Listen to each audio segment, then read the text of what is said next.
18 વેદો અને પુરાણોમાંથી આ ભજનની કડીઓ લખવામાં આવી છે. તમને માત્ર હું એટલું જણાવવા માંગુ છું કે તે કયા ઋષિ હતા જેણે પીપળાના પાનમાં ભગવાન શિવજીના દર્શન કર્યા હતા. પૂરી વાર્તા સાંભળવા માટે વિડીયો અંત સુધી સાંભળજો. મિત્રો, કોઈ પણ ભગવાનની કથા હોય, કોઈ પણ ભગવાન વિશે કથા હોય, કોઈ પણ દેવની હોય તો એને ક્યારેય અધૂરી ન મૂકવી જોઈએ, એને પૂરી જ સાંભળવી જોઈએ. અને આ વાતનું વર્ણન સત્યનારાયણની કથા પણ થયેલું છે. માટે આ ભગવાન વિશ્વનાથની કથા પૂરી સાંભળજો. અને આ એક સત્ય વાર્તા છે. સાંભળો કે લલિતા ઘાટ પાસે ભગવાન વિશ્વનાથનું મંદિર છે. હવે ત્યાં એક બ્રાહ્મણ રહેતો હતો. એક બ્રાહ્મણ હતા જેનું કોઈ સંતાન જ ન હતું. સવારના પોરમાં સૂર્યનારાયણની કિરણ જમીન ઉપર પડે એની પહેલાં તે ગંગા ઘાટે પહોંચી જાય અને ભગવાનની સેવા પૂજા કરવા માટે મંદિરમાં જાય. ગંગાજીમાંથી સ્નાન કરી પરવારી અને ગંગાજળ ભરીને ભગવાન વિશ્વનાથના મંદિરમાં આવે અને લાઇનમાં ઊભા રહી જાય અને તેના દર્શનનો વારો આવે તેટલી વાટ જોઈને ઊભા રહે. અને જ્યારે તેમનો વારો આવે એટલે ભગવાનની શિવલિંગ પર જળ ચડાવે, ગંગાજળ ચડાવે અને પૂજા અર્ચના કરે અને માત્ર એક જ પ્રાર્થના કરે કે હે પ્રભુ, હું વર્ષોથી તમારા મંદિરે આવું છું, તમારી સેવા પૂજા કરું છું. હે પ્રભુ, મારી ઝોળી ભરી દો. ભગવાન, મારી પ્રાર્થના સાંભળો, મારા અરમાન પૂરા કરો. હું એક ગરીબ નિર્ધન બ્રાહ્મણ છું, ઝૂંપડીમાં રહું છું, રૂખું સૂખું ટાઢું ટુકડું ખાઈને મારું જીવન વિતાવું છું. હું અને મારી પત્ની બંને. બસ અમારા ઘરમાં એક જ વાતની ખોટ છે કે મારા ઘરે સંતાન નથી. એક સંતાનનું સુખ આપી દો ભોળાનાથ. ભગવાન, શેર માટીની ખોટ છે, મારા ઘરે પૂરી કરી દો મારા નાથ. હવે મિત્રો, કેવી રીતે બ્રાહ્મણ ભગવાન પાસેથી સંતાન મેળવે છે તે તમે સાંભળો. હવે રોજ બ્રાહ્મણ મંદિરે આવીને આ એક જ પ્રાર્થના, સંતાન સુખની પ્રાર્થના કરે. હવે શંકામાં પડ્યા, વિચારમાં પડ્યા શિવજી. ભગવાન શંકર વિચારે છે, કહે છે કે આ ભક્તનું હું શું કરું, શું કહું એને, કે આ ભક્ત જો મારી પાસે રૂપિયા, પૈસા, ધન દોલત માંગત ને તો હું પૂરી પણ કરી દેત, હું પણ એને આપી પણ દેત. પણ હું આને સંતાનનું સુખ કેવી રીતે આપું? આ બ્રાહ્મણના નસીબમાં, આના ભાગ્યમાં સંતાન સુખ છે જ નહીં. તો હવે મારે એની ઈચ્છા પૂરી કેવી રીતે કરવી? શંકર ભગવાન બ્રાહ્મણની પૂજા જોઈને પ્રસન્ન તો થાય છે, ખુશ તો છે, પણ હવે એની ઈચ્છા જ કેવી રીતે પૂરી કરે જ્યારે એના ભાગ્યમાં સંતાન સુખ જ નથી? કેમ કે નસીબ લખનારા તો બ્રહ્માજી છે અને આ બાજુ ગંગાજી રોજ આ બ્રાહ્મણને જુએ, એની જે પ્રાર્થના હોય એ સાંભળે. એટલે ગંગાજી પણ ભગવાનને કહે, એ પણ એક જ વસ્તુ કહે, હે શિવજી, હે ભોળાનાથ, તમે આ બ્રાહ્મણની મનોકામના પૂરી કરો. એ રોજ તમારી સેવા ભક્તિ કરે છે. અને માં પાર્વતી પણ આ જ કહે ભગવાનને. માં પાર્વતી પણ રોજ આ બ્રાહ્મણની ભક્તિ જોવે, સાચી શ્રદ્ધાથી સેવા પૂજા કરે છે. માં પણ જોવે છે અને એ પણ માં પાર્વતી પણ શિવજીને કહે છે, ભગવાનને કહે છે કે પ્રભુ, આ તમારો સાચો ભક્ત છે, મોટો ભક્ત છે, તે તમને રોજ ભક્તિભાવથી પૂજા અર્ચના કરે છે, તો તમે એની ઝોળી ભરી દો, તેને સંતાન સુખ આપી દો. હવે માં ગૌરીની વાત સાંભળી શંકર ભગવાન કહે છે કે એના ભાગ્યમાં જો સંતાન સુખ જ નથી તો હું કેવી રીતે આપું? પણ છતાં પણ માં પાર્વતી માનતા નથી અને ભગવાનને આરાધના કર્યા જ કરે કે તમે એને સંતાન સુખ આપો. આમ માં ગૌરીના વારંવાર કહેવાથી અને બ્રાહ્મણની ભક્તિ જોઈને અંતે શંકર ભગવાનને દયા આવી. એક દિવસ રાતે જ્યારે બ્રાહ્મણ ઊંડી ગહેરી ઊંઘમાં સૂતા હતા તો બ્રાહ્મણ દેવને સપનામાં શિવજી આવ્યા. બ્રાહ્મણ દેવે સપનામાં જોયું કે સવારમાં પહોરમાં તે પાણી ભરવા માટે ગંગાજીના ઘાટ પર જઈ રહ્યા છે અને ગંગા ઘાટ પર શંકર ભગવાને તેમને દર્શન આપ્યા છે.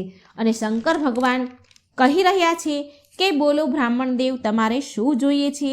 એટલે બ્રાહ્મણ બોલ્યા, પ્રભુ, તમને તો બધી ખબર જ છે, તમે તો પ્રભુ અંતર્યામી છો, તો મારે શું કહેવું જોઈએ તમને? તમને ખબર જ છે ને? ત્યારે શંકર ભગવાન બોલ્યા કે જ્યાં સુધી બાળક ન રડે ત્યાં સુધી મા તેને દૂધ નથી પીવડાવતી.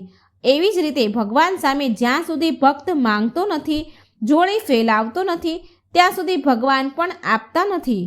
આ સાંભળી બ્રાહ્મણદેવ બોલ્યા, હે પ્રભુ, મારે સંતાન સુખ નથી, મારે સંતાન નથી, મને એક સંતાનનું સુખ આપી દો પ્રભુ. હું અને મારી પત્ની અમે બંને જે પણ દાન દક્ષિણા મળે છે, જે ટાઢું ટુકડો મળે છે, એ ખાઈને અમે સારી રીતે જીવી રહ્યા છીએ. અમે સંતોષ છે અમને. બસ માત્ર અમારે સંતાન સુખ નથી, સંતાનની ખોટ છે. અમે સંતાન માટે તરસી ગયા છીએ પ્રભુ. ભગવાને બ્રાહ્મણને કહ્યું કે હું તારી ઈચ્છા જરૂર પૂરી કરીશ, પણ તું મને એક વાત કહે. હું તને 2 વિકલ્પ આપું છું. અને ભગવાન પૂછે છે કે સારું, હું તારી ઈચ્છા પૂરી કરું છું, તારે કેવી રીતનો પુત્ર જોઈએ? લાંબી આયુનો પુત્ર જોઈએ કે ઓછી આયુનો પુત્ર જોઈએ? એટલે બ્રાહ્મણદેવ બોલ્યા, વિચારમાં પડી ગયા, અરે શંકર ભગવાન, આ શું કહી રહ્યા છો તમે? આ શું ચક્કર છે, લાંબી આયુ અને ઓછી આયુ? એટલે શંકર ભગવાન કહે છે, જો બાળકની ઉંમર ઓછી હશે તો તે વિદ્વાન હશે, અને જે સંતાનની ઉંમર વધારે હશે તે આગળ ચાલીને ચોર, ડાકુ, લૂંટેરો બનશે.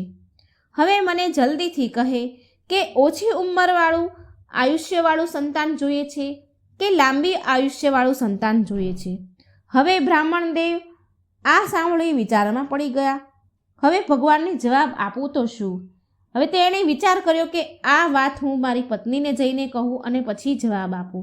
એટલે બ્રાહ્મણ બોલ્યા, હે શંકર ભગવાન, તમે અહીં જ ઊભા રહો, અહીં જ ઊભા રહેજો. હું હમણાં જ મારી પત્નીને પૂછીને આવું છું અને પછી હું તમને જવાબ આપું છું.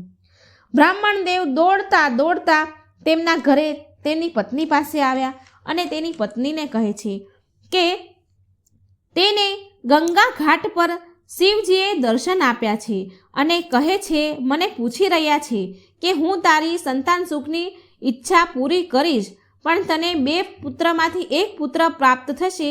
તને કયો પુત્ર જોઈએ છે, લાંબી આયુષ્યવાળું કે ઓછી આયુષ્યવાળો?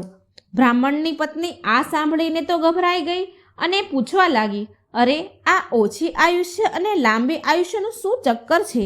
એટલે બ્રાહ્મણદેવ બોલ્યા કે ભગવાને એવું કહ્યું છે મને કે ઓછી ઉંમરવાળું સંતાન વિદ્વાન હશે અને વધારે ઉંમરવાળું સંતાન ચોર અને ડાકુ બનશે. હવે તારી ઈચ્છા પ્રમાણે મને કહે. તમે મને જલ્દીથી કહો કે આપણે કેવું સંતાન જોઈએ છે?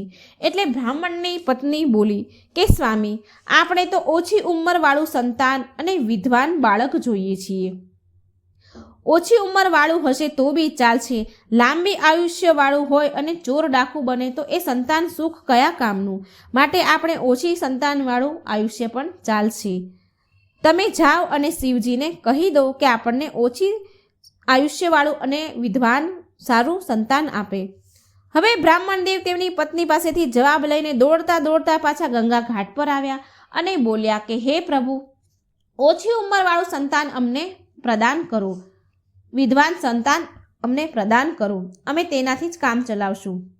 કારણ કે વધારે ઉંમરવાળું સંતાન ચોર ડાકુ હોય તો એ સંતાન સુખ કયા કામનું? એટલે શંકર ભગવાન બોલ્યા, સારું, જા, તારા ઘરે 1 બાળકનો જન્મ થશે, પણ જેવો તે 5 વર્ષનો થશે તેવું જ તેનું મૃત્યુ થશે. આટલું કહી ભગવાન અંતર્ધ્યાન થઈ ગયા અને બ્રાહ્મણની ઊંઘ ખુલી ગઈ, એની આંખ ખુલી ગઈ. થોડા દિવસ થયા એટલે બ્રાહ્મણની પત્નીને દિવસો રહ્યા. 9 મહિના પૂરા થયા એટલે બ્રાહ્મણની પત્નીએ એક સરસ પુત્રને જન્મ દીધો. અને એ જન્મ થયા પછી બ્રાહ્મણદેવને શિવજીની સપનાની વાત યાદ આવી ગઈ કે આ બાળકે જન્મ લીધો તો છે, પણ 5 વર્ષનું થશે એટલે મૃત્યુ થઈ જશે.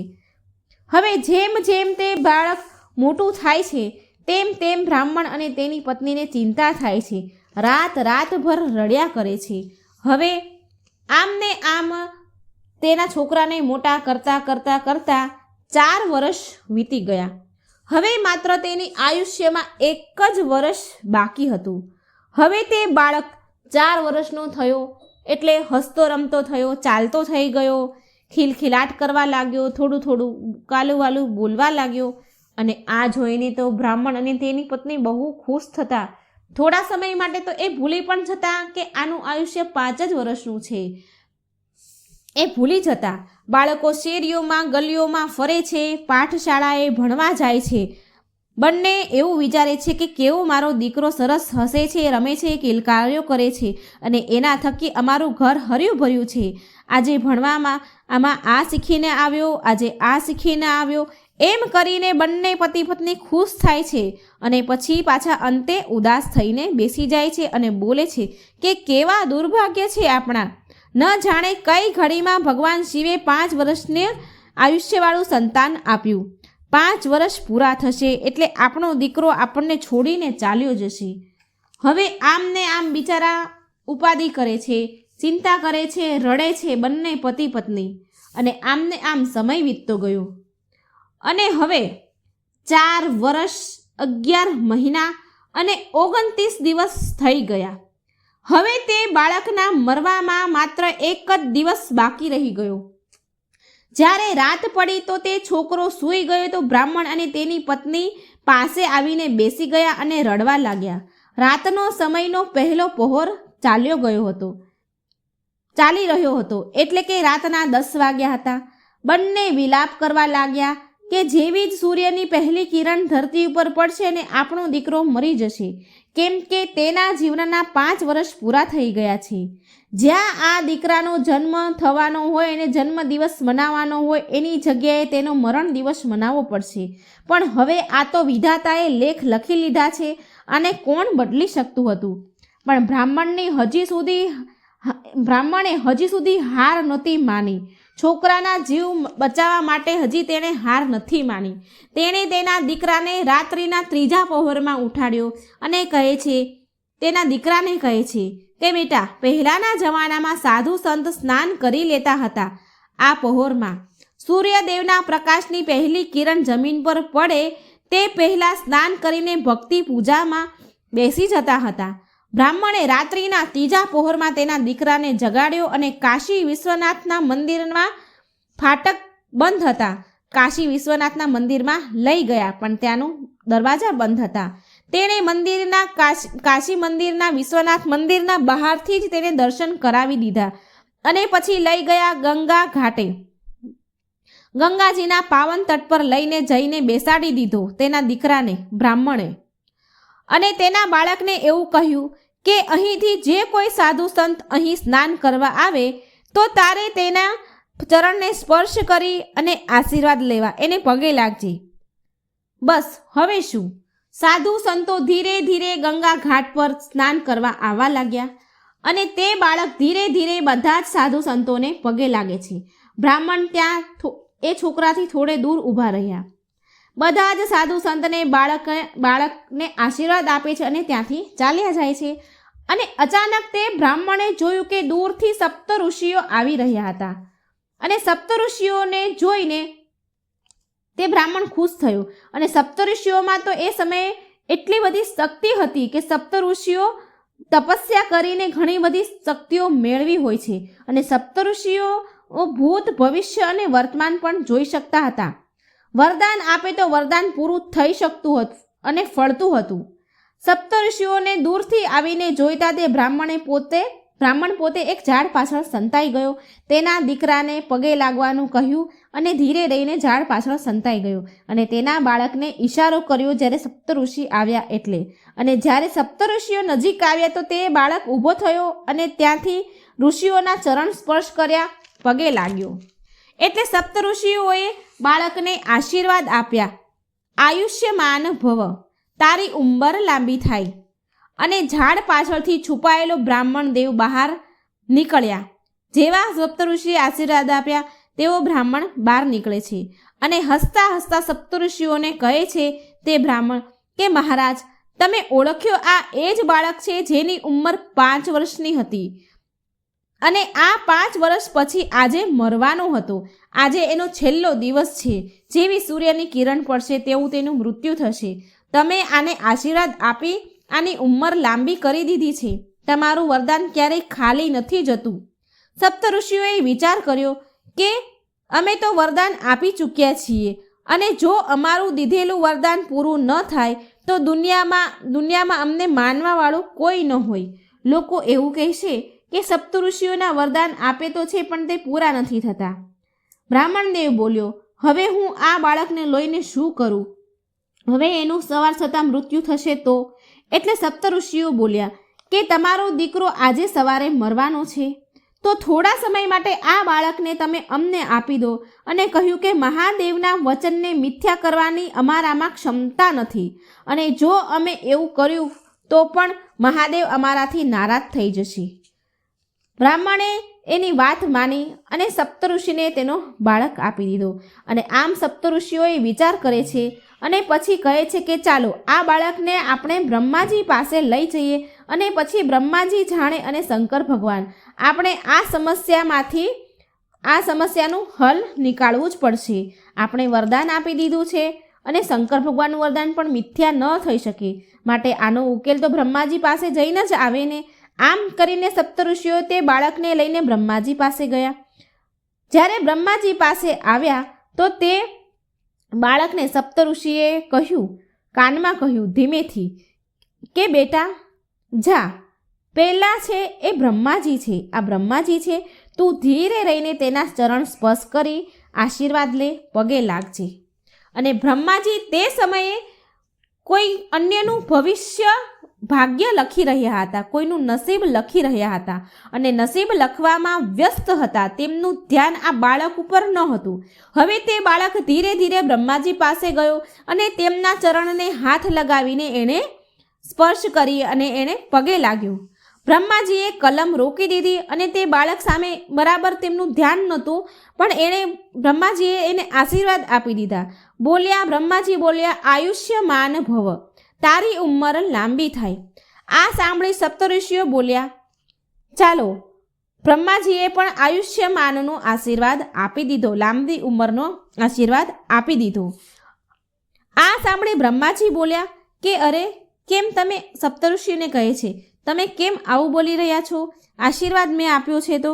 એટલે સપ્તઋષિઓએ કહ્યું, બધી જ ઘટના આ બાળકને લઈને કહી સંભળાઈ કે શિવજીએ 5 વર્ષની આયુષ્યનું વરદાન આપી અને આ બ્રાહ્મણને પુત્ર આપ્યો હતો. એના 5 વર્ષ પૂરા થાય છે અને આજે એનું મૃત્યુ છે. હવે આ સાંભળી અને પરમ પિતાને ઋષિઓ કહે છે કે તમે આને અખંડ આયુષ્યનું, લાંબુ આયુષ્યનું વરદાન આપ્યું છે, તો હવે શું થશે? પરમપિતા, તમે તો બધાનું નસીબ લખો છો, તો હવે શું થશે? તમે બાળકને ઓળખી ના શક્યા અને પહેલાં તમે જોયા વગર જ આને આયુષ્યમાન ભવનું વરદાન આપી દીધું. હવે પરમપિતા, આ એ બાળક છે જેને ભગવાન શંકરે 5 વર્ષનું આયુષ્ય આપ્યું હતું. આજ સવાર પડતા જ આનું મૃત્યુ થવાનું છે. આ બાળકના પિતા બ્રાહ્મણદેવ અમને વરદાનમાં ફસાવી લીધો. અમે પણ આ બાળકને એવું વરદાન આપી દીધું આયુષ્યમાન ભવનું. હવે શંકર ભગવાનના વરદાનને ભંગ કરવાની ક્ષમતા તો આપણામાં છે નહીં, અમારા ઋષિઓમાં છે નહીં. આ બાળકને લઈને એટલે અમે તમારી પાસે આવ્યા છીએ આનું નિવારણ માટે. હવે તમે આ બાળકને આયુષ્યમાન ભવનું વરદાન આપી દીધું, પણ બ્રહ્માજી પણ મૂંઝવણમાં પડી ગયા. ઋષિઓની વાત સાંભળી એ બી મૂંઝાઈ ગયા. બ્રહ્માજી વિચારે છે કે હું શંકર ભગવાનના વચનને, વરદાનને કેવી રીતે મિથ્યા કરી શકું? આ તો હું ન કરી શકું. અને પછી બ્રહ્માજીએ વિચાર કર્યો કે હું આ બાળકને લઈને વિષ્ણુ ભગવાન પાસે જાઉં અને આનો કોઈ ઉપાય બતાવશે. હવે બ્રહ્માજી અને સપ્તઋષિઓ બાળકને લઈને વિષ્ણુ ભગવાન પાસે ગયા. હવે તે સમયે વિષ્ણુ ભગવાન શયન કરી રહ્યા હતા. વિષ્ણુ ભગવાન યોગ નિંદ્રામાં હતા. જ્યારે ભગવાન યોગ નિંદ્રામાં હતા ત્યારે બ્રહ્માજીએ તે બાળકને ધીરે રહીને કહ્યું કે જા બેટા, આ વિષ્ણુ ભગવાન છે અને તેના ચરણ સ્પર્શ કરી લે, તેને પગે લાગી અને આશીર્વાદ લઈ લે. હવે તે બાળક ભગવાન વિષ્ણુ પાસે ગયા અને ધીરે રહીને ભગવાનના ચરણને સ્પર્શ કરી અને પગે લાગ્યો. ચરણ સ્પર્શ કરતાં જ ભગવાન યોગ નિંદ્રામાંથી જાગી ગયા. એમની યોગ નિંદ્રા ભંગ થઈ ગઈ. તેણે બાળક સામે બરાબર જોયું નહીં અને તેને પણ આયુષ્યમાન ભવ થા, લાંબી ઉંમર થાય એવું આશીર્વાદ આપી દીધો. પછી બ્રહ્માજી જ્યારે ભગવાન ઉઠ્યા એટલે બ્રહ્માજીએ બધી વાત કહી કે આ બાળકને તમને આયુષ્યમાનનું વરદાન આપ્યું છે, એટલે હવે આ બાળકનું વરદાન તમે આપ્યું છે, પણ શિવજીએ આ બાળકનું આયુષ્ય 5 વર્ષનું થશે એવું વરદાન આપ્યું છે. હવે આપણે શિવજીનું વરદાન તો ભંગ કરી શકાય નહીં, એનું મિથ્યા થઈ શકે નહીં. આ સાંભળી બ્રહ્માજીની વાત સાંભળી વિષ્ણુ ભગવાન પણ મૂંઝવણમાં પડી ગયા કે હવે હું શું કરું, કે ભગવાને આવું વરદાન આપ્યું છે, મેં આયુષ્યમાનના આશીર્વાદ આપ્યા છે, હવે શું થાય? હવે આના માટે તો શંકર ભગવાન પાસે જ જવું પડશે. હવે સપ્તઋષિઓ અને બ્રહ્માજી અને વિષ્ણુ ભગવાન શિવજી પાસે જાય છે. એ સમયે શિવજીએ કૈલાસ પર્વત પર ધૂણી દખાવી હતી અને ભગવાન તેની મસ્તીમાં મગ્ન હતા. આંખો બંધ હતી, ધ્યાનમાં હતા, મસ્તીમાં મગ્ન હતા. એટલે વિષ્ણુ ભગવાને તે બાળકને કહ્યું, પુત્ર, સામે જો શંકર ભગવાન છે તેને તું ધીરે રહીને જા અને તેમના ચરણ સ્પર્શ કરીને આશીર્વાદ લઈ આવ. હવે ભગવાનની વાત સાંભળી તે બાળક શંકર ભગવાન પાસે ગયો અને ધીરેથી ભગવાનના ચરણ સ્પર્શ કર્યા અને પગે લાગ્યો.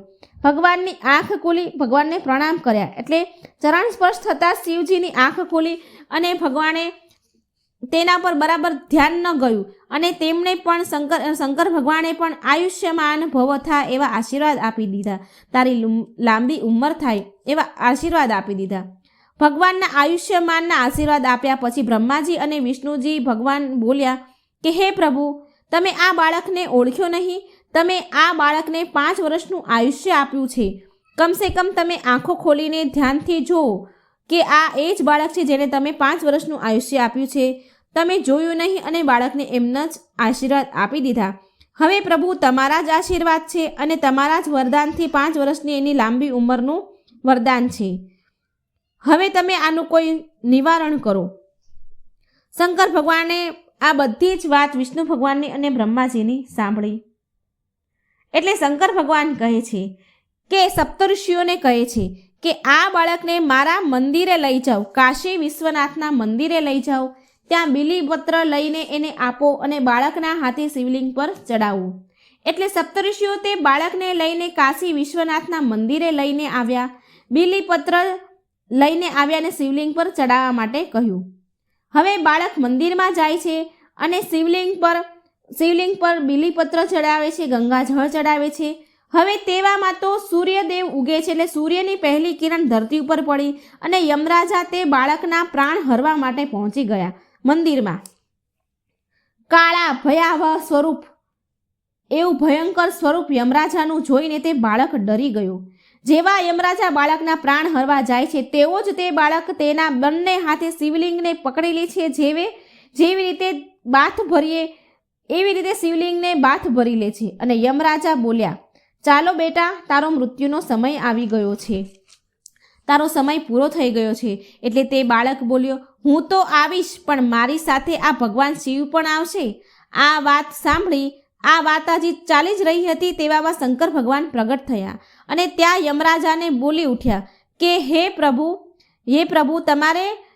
મારે આ બાળકનું મૃત્યુ હવે નજીક આવ્યું છે, એટલે હું એના પ્રાણ હરવા માટે આવ્યો છું. હવે હું એને લઈ જવા આવ્યો છું. મને આ બાળકના પ્રાણ હરવાની રજા આપો. શિવજી બોલ્યા, હે યમરાજ, આ પૃથ્વીના લેખનના હિસાબથી, બ્રહ્માજીના લેખનના હિસાબથી શિવજીનો 1 દિવસ કરોડ વર્ષના બરાબર હોય છે.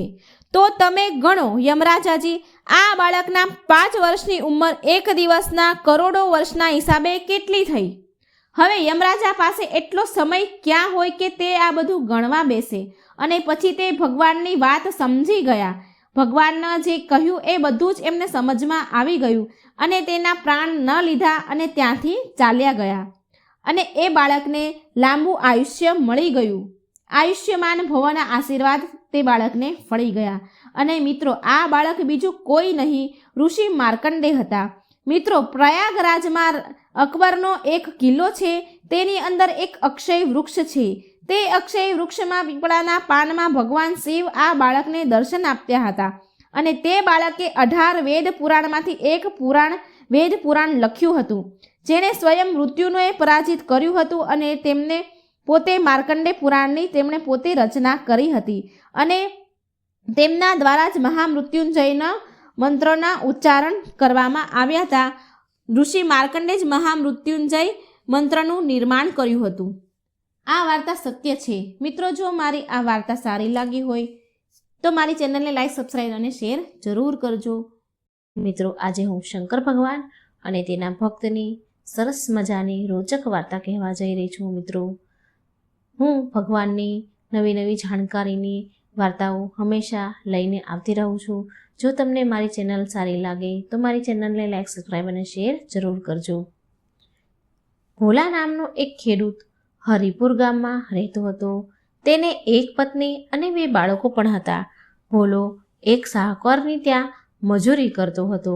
ભોલાએ તેની બહેનના લગ્નના ખર્ચ માટે શાહુકાર પાસેથી પૈસા ઉધાર લીધા હતા અને તેનું ભુગતાન તે કેટલાય વર્ષોથી ભોલો ચૂકવી રહ્યો હતો. ભોલો શંકર ભગવાનની બહુ પૂજા કરતો હતો. તે શંકર ભગવાનને બહુ માનતો હતો. એક દિવસ મંદિરમાં મહાશિવરાત્રિનું ભવ્ય આયોજન હતું. તે તેની પત્ની અને બાળકો સાથે મંદિરમાં ગયો અને તે સમયે ત્યાં મંદિરમાં તે શાહુકાર પણ હતો, જ્યાં તે નોકરી કરતો હતો. અને તે શાહુકાર ભોલાને કહે છે, મંદિરમાં દર્શન કરવા માટે પુણ્ય કરવા પડે. ભોલા, તારી જેવા કંગાલ પાસે એવું તે શું છે કે તું ભગવાનને અર્પણ કરે? ભગવાનને આપવા માટે તારી જોડે શું છે? કોઈ દાન છે, દક્ષિણા છે, કોઈ ચડાવો છે? આ સાંભળી ભોલો ઉદાસ થઈ ગયો અને ઉદાસ મન સાથે તેની પત્ની અને બાળકો લઈને ફરી પાછો ઘરે જવા નીકળી ગયો. મંદિરેથી ચાલ્યો ગયો. તેમાં તે ચાલતા ચાલતા જઈ રહ્યા હતા તો રસ્તામાં એક માણસ મળ્યો. તે ગરીબ જેવો લાગતો હતો. તે માણસે ભોલાની પત્નીને કહ્યું કે બહેન, કંઈ ખાવાનું હોય તો આપો ને, મને બહુ ભૂખ લાગી છે, કંઈ ખાવાનું આપો. એટલે ભોલાની પત્ની પ્રસાદીનો શીરો લઈ અને ભગવાનના મંદિરે ગઈ હતી અને તે પાછી વળી એટલે એની પાસે પ્રસાદીનો શીરો હતો. એટલે ભોલાની પત્ની બોલી કે ભાઈ, મારી પાસે લોટનો બનાવેલો શીરો છે, એ ખાવો હોય તો આપું. એટલે તે ભૂખ્યો માણસ કહે છે, અરે મને આપી દો લોટનો શીરો, અને એમાંય તે હું ભૂખ્યો છું અને એમાં પણ પ્રસાદ તો વધારે મીઠો લાગે. એટલે ભોલો બોલ્યો કે ભાઈ, તારું શું નામ છે? એટલે તે માણસ કહે છે, મારું નામ શિવાય છે. હું અહીં કામની શોધમાં આવ્યો છું. શું તમે મને કોઈ કામ આપી શકશો? હું કોઈ પણ કામ કરી લઈશ. એટલે ભોલાએ કહ્યું, ભાઈ, હું પોતે એક ખુદ ગરીબ મજદૂર છું. ગામના શાહુકારને ત્યાં મજૂરી કરું છું. હું તને શું કામ આપી શકું? એટલે તે માણસ કહે છે, ભાઈ, મને કંઈ પણ કામ આપો. ભલે પછી બદલામાં તમે મને પૈસા ન આપતા, પણ મને રહેવાની જગ્યા આપી દેજો. ભોલો સિવાયની મજબૂરી સમજ્યો અને તેને રહેવા માટે હા કહી દીધી. અને તે દિવસથી સિવાય ત્યાં ભોલાના ઘરે જ રહેવા લાગ્યો અને તેના ઘરમાં કામકાજમાં મદદ કરતો હતો. એક દિવસ ભોલો તેની પત્ની માલાને કહે છે કે માલા, આ સિવાય આપણા માટે આટલું બધું કેમ કરે છે? કેટલું બધું કામ કરે છે. બાળકો માટે પણ સિવાય દૂધ, ફળ, શાકભાજી બધું જ લાવે છે. ક્યાં સુધી આપણે આ સિવાયની મદદ લઈશું? ક્યાં સુધી આપણે એનું ખાઈશું?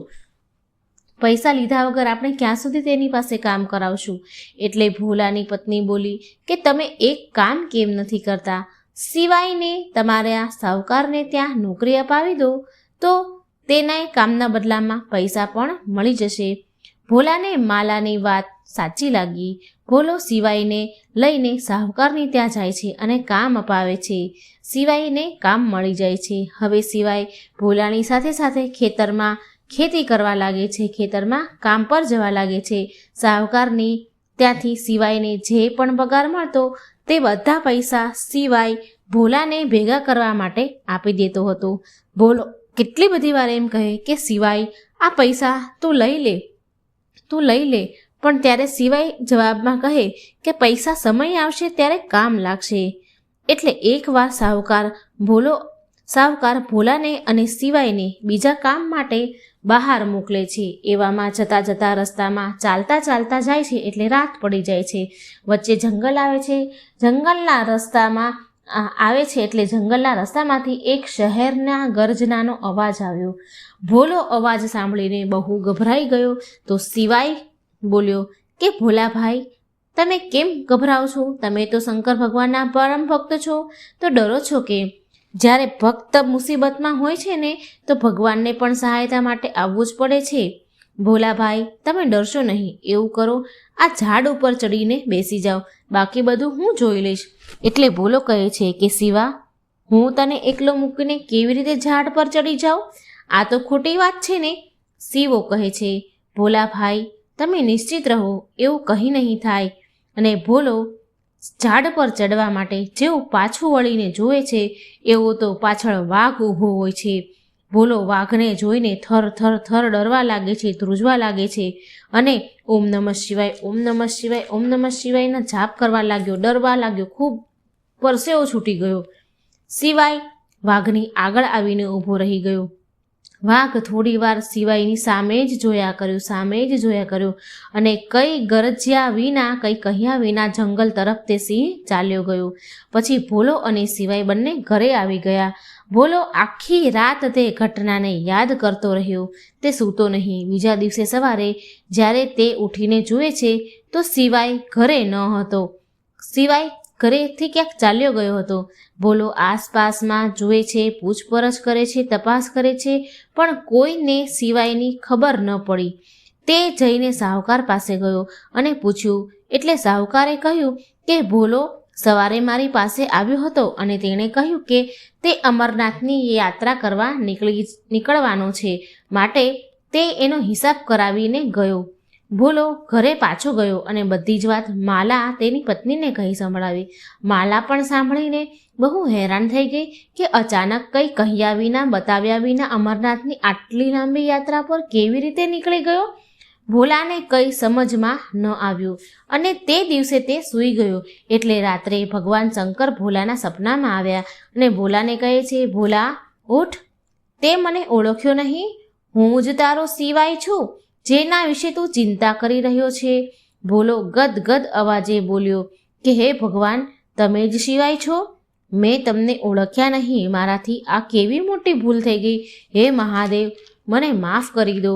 મેં તમારી સેવા ન કરી અને ઉપરથી તમારી જોડે મેં કામ કરાવ્યું. મેં તમારી જોડે સેવા કરાવી. મને છોડીને કેમ ચાલ્યા ગયા પ્રભુ તમે? હે મહાદેવ, પાછા મારી પાસે આવી જાઓ. ભોલો હવે ભગવાનને કહે છે કે ભગવાન, મારી ભૂલ થઈ ગઈ, એ માફી માંગે છે. ભોળાનાથ કહે છે કે તું મારી પાસે અમરનાથ યાત્રા કરીને આવજે. ભોલા, હવે તું મારી પાસે યાત્રા કરીને જ આવીશ. અમરનાથમાં જ હું તને દર્શન આપીશ. આટલું કહીને ભગવાન ભોળાનાથ અંતર્ધ્યાન થઈ ગયા. બીજા દિવસે ભોલાએ બધી જ વાત માલાને કહી સંભળાવી. પણ ભોલો એ ચિંતામાં હતો કે અમરનાથ યાત્રા કરવાના પૈસા તેની પાસે ક્યાંથી આવશે. માલા બોલી, સાંભળો, તમને યાદ છે કે શિવાય આપણી પાસે પૈસા મૂકતો હતો અને આનો મતલબ એ છે કે ખુદ પોતે મહાદેવે જ આપણા માટે અમરનાથ યાત્રાની વ્યવસ્થા કરી દીધી છે. જય હો મહાદેવ તમારી, જય હો ભોળાનાથ. એમ બંને પતિ પત્ની કહેવા લાગ્યા, મહાદેવનો ધૂન કરવા લાગ્યા. અને ભોલો ખુશ થઈને કહે છે, હે ભગવાન શંકર, તમે મને અમરનાથ બોલાવ્યો છે. ભોલો પૈસા લઈ અને અમરનાથ જવાની તૈયારી કરવા લાગ્યો.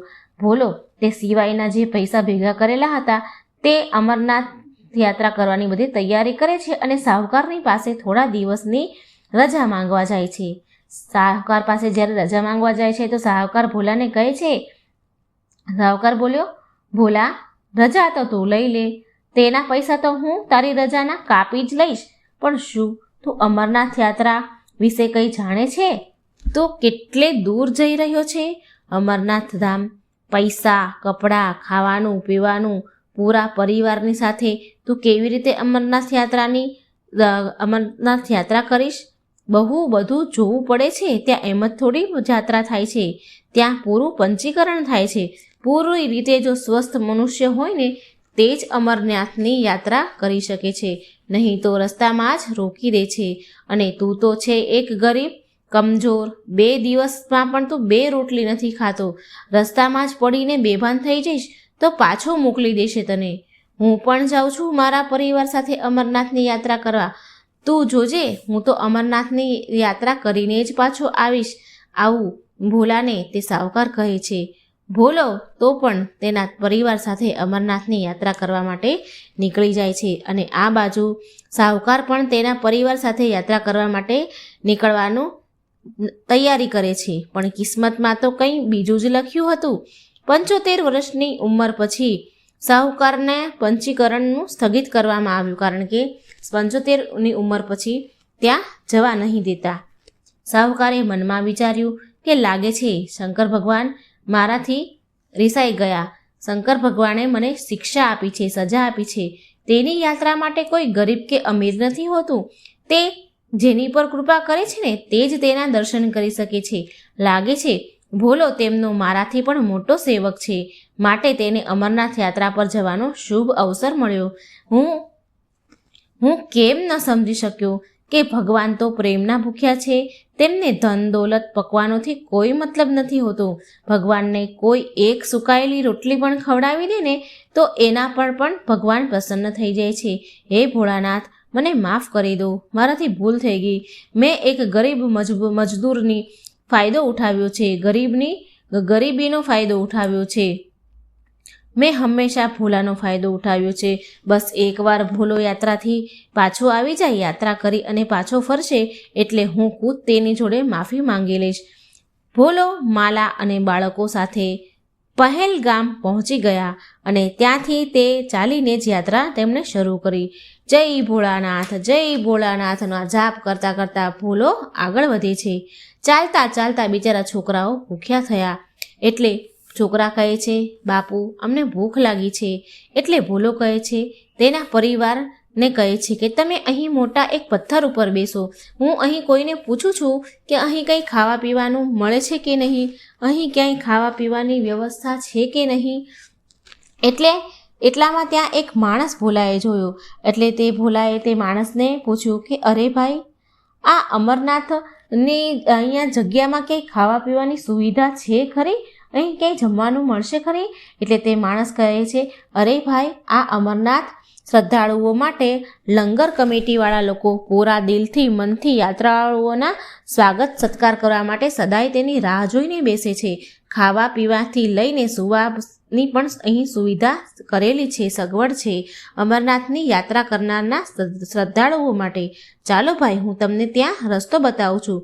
ભોલાએ તેની યાત્રાને ભગવાન ભોળાનાથના વિશ્વાસે ભરોસા ઉપર શરૂ કરી હતી અને ભોલાને પૂરો વિશ્વાસ હતો કે તેની આ યાત્રા ભગવાન જરૂર પૂરી કરાવશે. તે અજાણ્યો આદમી ભોલાને લઈને લંગર કમિટી પાસે ત્યાં લઈ ગયો. ત્યાં ચાલતું હતું, જ્યાં ધર્મશાળા જેવું હતું. ત્યાં કમિટીના લોકો જમવાની સુવિધા, સગવડ, સૂવાનું, ખાવા પીવાનું બધી જ સગવડ ત્યાં કરી આપેલી હતી. આ બધું ભોલો જોવે છે. અમીર ભક્ત હોય છે તે આ કાર્યમાં યોગદાન કરીને દક્ષિણા આપે છે. સવારના સમયે લંગર કમિટીના લોકો શ્રદ્ધાળુની ભૂખ તરસ મટાડે છે અને રાત પડતા લંગરના લોકો ધર્મશાળામાં સ્થિર થઈ જાય છે અને એમાં પણ સેવા ચાકરી કરે છે. અમરનાથ યાત્રા કરનારા માટે ભોલાને 5 પડાવ પાર કરવાના હતા. તેમાં ભોલાના પરિવારે પહેલગામનો પહેલો પડાવ પાર કરી લીધો હતો. તેમાં ભોલાનો છોકરો થાક્યો એટલે બોલ્યો કે હે બાપુ, હવે કેટલું દૂર છે અમરનાથ યાત્રા?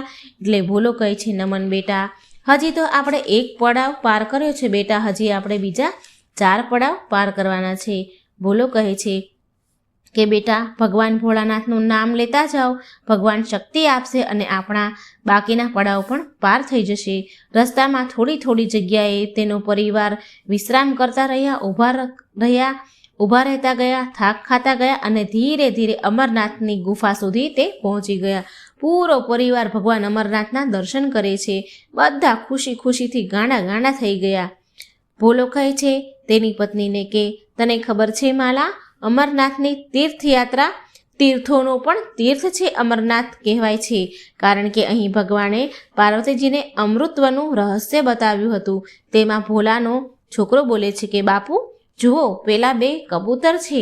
એટલે ભોલો કહે છે, તને ખબર છે બેટા, તમને ખબર છે બાળકો, કબૂતરની જોડી બહુ કિસ્મતવાળા લોકોને જ જોવા મળે છે, જેવી આપણને જોવા મળી.